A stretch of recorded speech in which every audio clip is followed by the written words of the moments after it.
May I come in, sir? Please come. Good morning, sir. Good morning, sir. Please sit down. Please sit you. down. What is your name? Sir, my name is Jayashree Pradhan. Ms. Jayashree, sit relaxed. Let your Yes, back sir. touch the back of the chair. Please tell us about yourself. Sir, my name is Jayashree Pradhan. I have been born and raised in Darjeeling district. I have studied in Loreto Convent, Darjeeling, after which I pursued my legal education from Karnataka State Law University in Bangalore.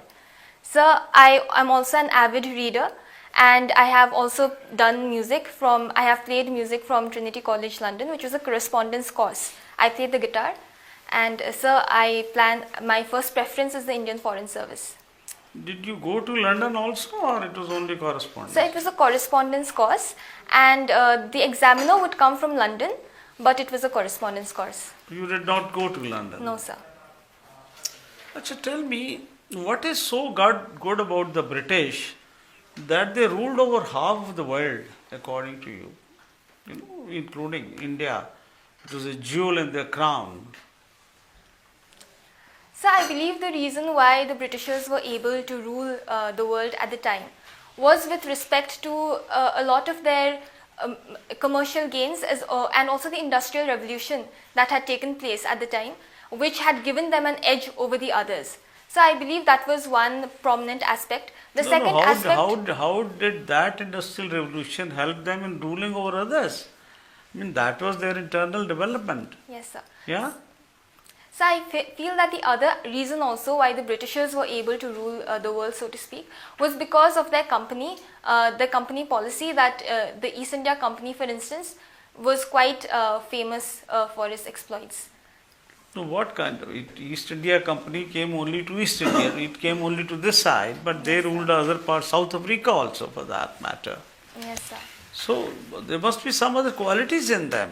Can you, do you know, can you think, can you guess or anything? No. So I can guess, sir.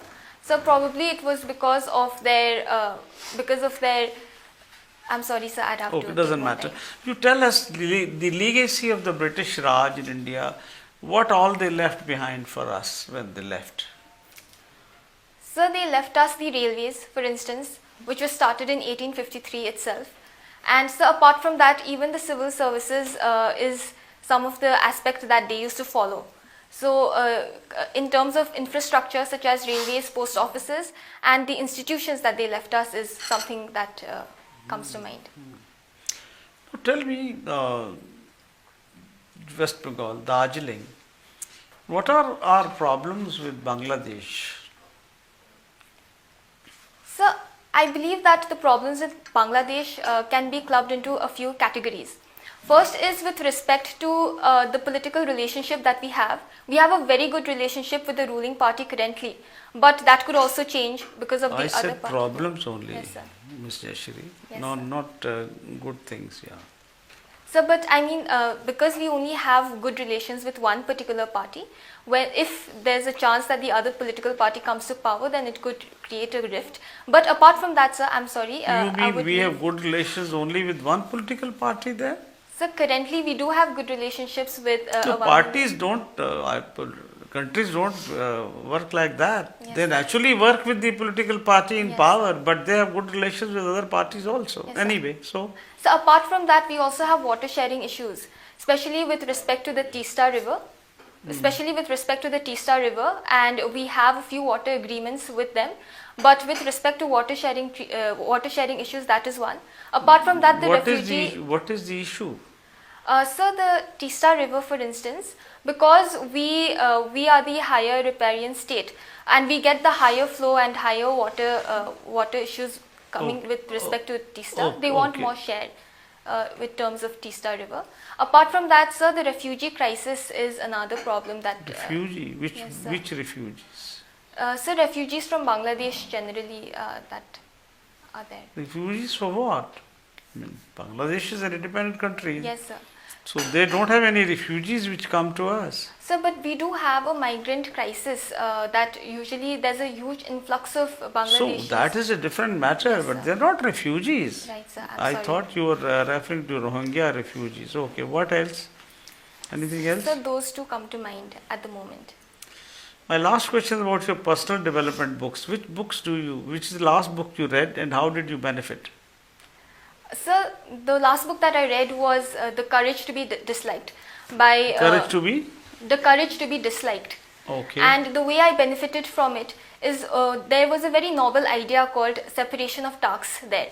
And what it said is that what we need to do is we need to give our best. And if we worry about what other people think of us, then we won't be able to put our best foot forward. And that is what it means to have the courage to be disliked. So that is how I benefited from it. And who wrote this book? So it was written by Ichiro Kishimo and Fukitami Koga, they are Japanese people. So. Thank you. Yes. Jayashree, don't you feel cold? No, sir, I'm from Darjeeling, so actually I am not feeling cold at the moment. I never knew that just because you live in the hills you got immunity from cold. No, sir, but you do get used to it after a point. Okay. Well, I lived in the hills all my life, but I still feel cold here.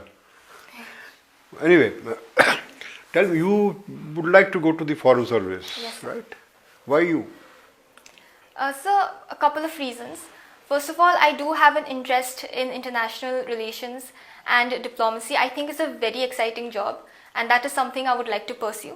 Apart from that, sir, I would say that there are also very healthy role models because if we look at the first female Foreign Secretary of India, Ms. Chokila Iyer, she was from Darjeeling and she studied in my school itself.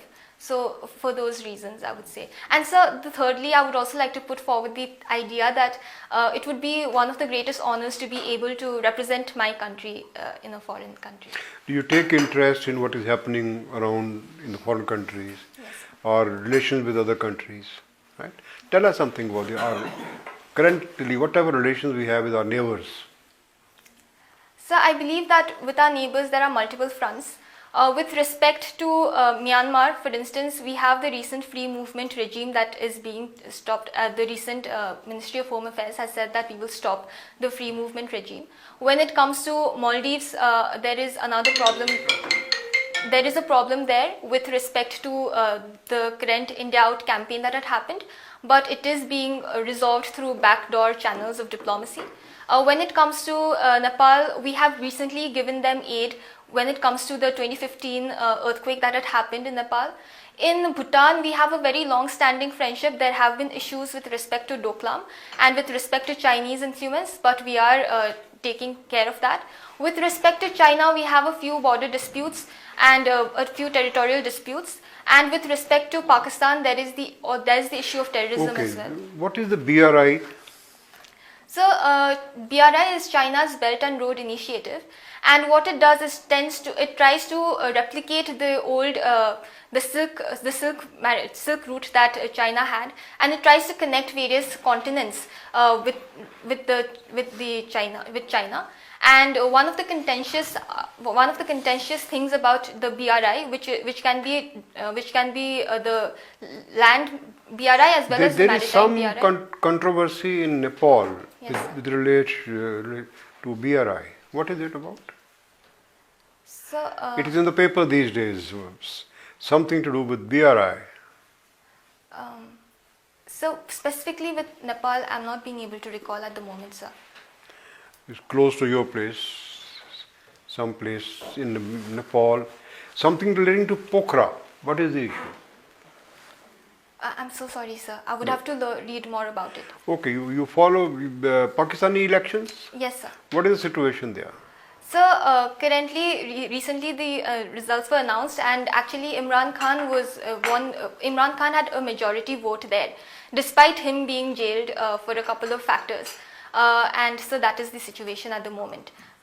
But his party has been de-recognized. So how Yes. can you say he has a majority? So according to the votes, according to the poll numbers that have come out, he has gotten a majority at the moment. But but sir, it is true that his party has been No, but beta, de-recognized. his party doesn't exist. Yes, sir. There is no, that party is not on the ballot paper. Yes, sir. So how do you say he has a majority? So because it was not just him but also the other members. So I'm so sorry. I have Right. to learn more about that. No, you see, there is a great demand generally for reservation for various castes, communities. Why there is no demand for reservation for women in services? So in services specifically, so I feel that just taking UPSC as an example as well when it comes to services, I think when it comes to services there is this element of, so in exams like this, being a woman myself, what I've seen is that there is always an active measure to include everybody, including women. And so even as a woman, I've never felt the need that, I might be discriminated against. And because exams like this make a conscious effort So even to in the be, parliament, yes, the parliament has passed a bill to have reservation for women in parliament. yes, so but yes. So why not in this sector also? So I think there is a distinction between the parliament, that is the politics, and the services that happens through exams like this. Like I said, so when it comes to exams like this, there's a conscious effort made to not discriminate against women. But when it comes to politics, You a lot think of real life, women in India are not a deprived section? yes, sir. So there are a couple of reasons why they are deprived. But so when it comes to merit, especially in meritorious exams, so I would say that reservation is not necessary. As that would be my opinion. When it comes to merit-based exams, when it comes to politics, on the other hand, because a lot of factors are at play that are invisible, such as the dual burden of women that they face. Thank in you. that case, it becomes Thank you. Ms. Jayashree Pradhan, Yes, sir. as you mentioned, the Foreign Service is your first preference. What qualities do you have which make you suitable for the Foreign Service? So I would say that the first quality that I have is probably the ability to communicate, because I don't think that I have issues with communication. That is one. The second is that, sir, I'm also able to have a very objective outlook when it comes to certain issues, and I believe that a level of objectivity is required in foreign services. And thirdly, sir, I'm also very What adaptable. are the foreign services? So foreign service, sir. Okay. I'm sorry. And thirdly, sir, I would say that I'm very adaptable and flexible, and I think that the Indian Foreign Service requires that. All right. Now, a little while back, you were talking of terrorism from Pakistan. Yes, sir. Can you tell me some of the major terrorist attacks which Pakistani non-state actors have carried out against India? Yes, sir. So coming to the 2008 attack, the 26/11 attack that was carried out by Lashkar-e-Taiba, that is one. Second, we also had the Jaish-e-Mohammed attacks in the Pulwama region in 2019. So those two are the first that comes to mind. And recently we are also having a crisis in the Rajouri-Poonch area. Now, Lashkar-e-Taiba had also carried out another major attack. Can you tell me which one was that? Let me remind you the year. It was 2001. 2001. Yes, sir. So are you talking? So is it the US based? Beg your pardon? I'm sorry, sir. What does the US base? Does the US have a base in India? No, sir. No, sir. I'm so sorry, sir. I thought you were talking about September attacks, that the Twin Tower attack that happened. I'm talking about here in India, Okay. Lashkar-e-Taiba. You cannot tell me which was the attack in 2001? I'm sorry, sir. Okay, let's come back to the Jaish-e-Mohammed. The Jaish-e-Mohammed, you said, carried out the Pulwama attack. But in 2016, they had also carried out two other major attacks. Which were those? I think you don't know. Now, who heads the Lashkar-e-Taiba? Sir, is it Hafiz Saeed, sir? Don't ask I'm me. sorry, sir. I'm You're sorry. not sure. Yes, And sir. who heads the Jaish-e-Mohammed? I'm sorry, sir. You I'm don't not know. sure. All right. Now, you said you like to follow international affairs and you're objective. Tell me three important news items pertaining to international affairs from today's papers. From today's paper. So the first news was with respect to the recent Pakistan elections that had happened. That was the first news. What was the news? So the news was with respect to the elections and how it could be rigged. That was one of All the right. news. Okay. Another one? And so the second news. You were sitting there and the newspaper was in front of you. So I was to. You didn't No, read sir. it. You didn't read the newspaper that was lying in front of you. So I just came 10 minutes ago. So I'm sorry. Well, sir, I should you have- were already more than 10 minutes while we were waiting, you know. Yes, sir. Okay, let me ask. Did you follow the arrest of Indian naval officers in Qatar? Yes, sir. So, how has the case developed? So originally they had gotten the death penalty, but now it has been commuted to life sentence. Have they been released? No, sir, not. All right. Now tell me, PM's foreign visits are very important. In 2023, he visited a number of prominent countries. Can you recall 3 of the most important visits? Yes, sir.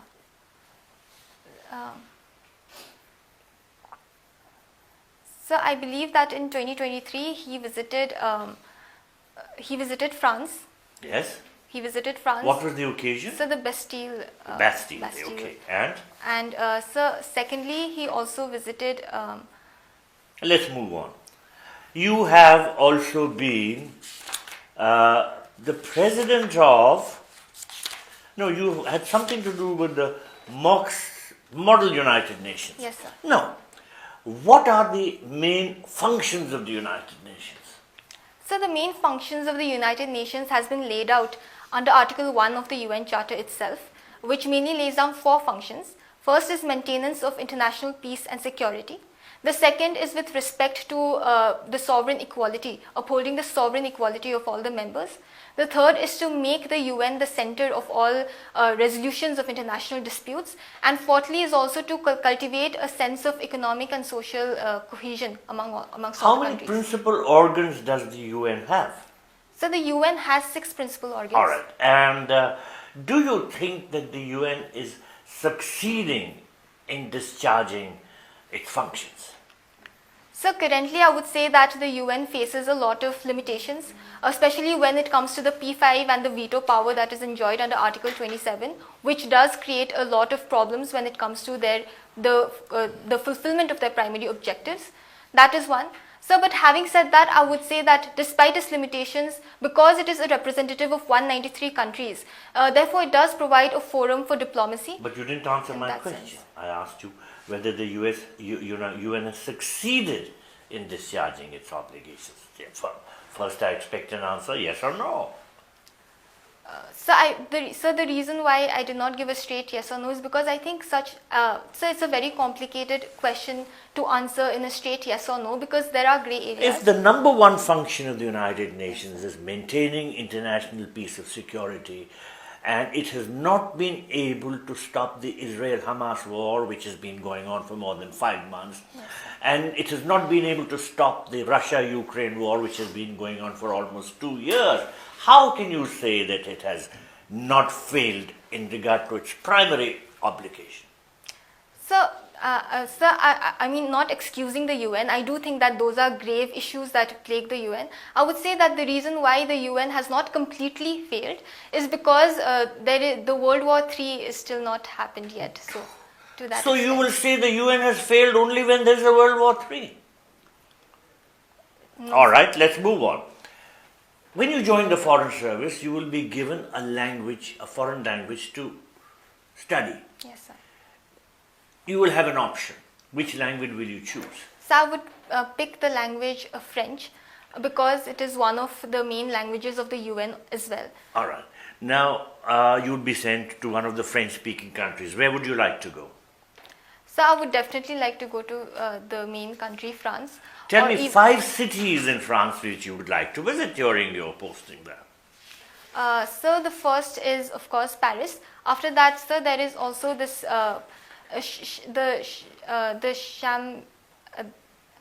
so France, and then second would be I'm sorry, sir, I'd have to. And you want to go, you're choosing a place which you know so little about. All right, thank you. Yeah, Ms. Jayashree, Yes, sir. tell me, in Uttarakhand there has been a UCC a few days back. Yes, sir. Just analyze that UCC. How do you rate it? Whether it is good, fully good, partly good, not good. So I would say that it is partly good. The reason why I would say that it is good is because Article 44 of the Constitution also has talked about a UCC, and it has to be based on a consensus basis. And because the government has come out with this, and it has various provisions with respect to Muslim women, for instance, and also with respect to live-in relationships, the registration of live-in relationships, which accords some sort of protection to such members who are involved in such relationships. I would say that it is a partly good aspect. So it provides protection. Some people say that it provides surveillance, it provides police, eye on them, and parents, and even third party. Yes, sir. So there are definitely concerns. For instance, there is this provision of 3 months imprisonment if they fail to register within 1 month. So that is why I refrained from saying that it was completely good. I said it was partly good. But sir, I would one say, minute. By registering, how they are protected? Are they not protected under our Bharatiya Nyaya Sanhita sir, from the crime, etc.? So I would say that they would get protected because there are certain relationships under which it is minors who get into live-in relationships, or they get into live-in relationships through force and Point is, coercion. even without relationship, if somebody does violence to somebody, is there no protection? So Forget there is, about relationship. yes, sir. So there is protection, but what this UCC has done is it has also given the rights of inheritance to the child that comes out of a live-in relationship. That is a good thing. Yes. Yes, sir. So that is one. And so it also accords protection to the women in cases of domestic violence under the Domestic Violence Act, which had only been recognized by the Supreme Court as of now, but now it is also legally recognized under the UCC. So that those are the good If Domestic aspects. Violence Act is not there, otherwise is it violence not punishable? So it is definitely punishable. Then anything else you want to say? You said partly. What is wrong with the code?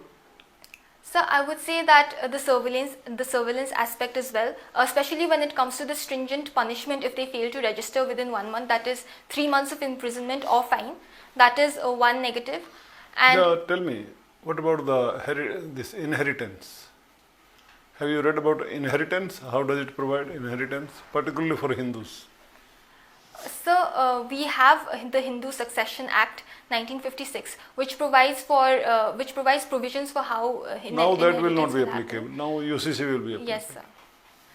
Yes, sir. So now even the father, in my limited understanding, even the father is now included in the class 1 heir, when before he was included in the class 2 heir. So that mother share is reduced. Share which was going to the mother earlier, now is going to both together, half. Yes, sir. So, but I feel that because parents are parents regardless of whether they are the mother or the No, father. that's good, but they could have been given equal share. Yes, sir. Father and mother could have been given equal share as the siblings. Yes, sir. So I think because he's included, that doesn't mean that he will get the higher share. He will still get the same amount No, of it share. is specified in that father and mother will get one share. Yes, sir. One share, brothers, sisters, and all that. Yes, sir.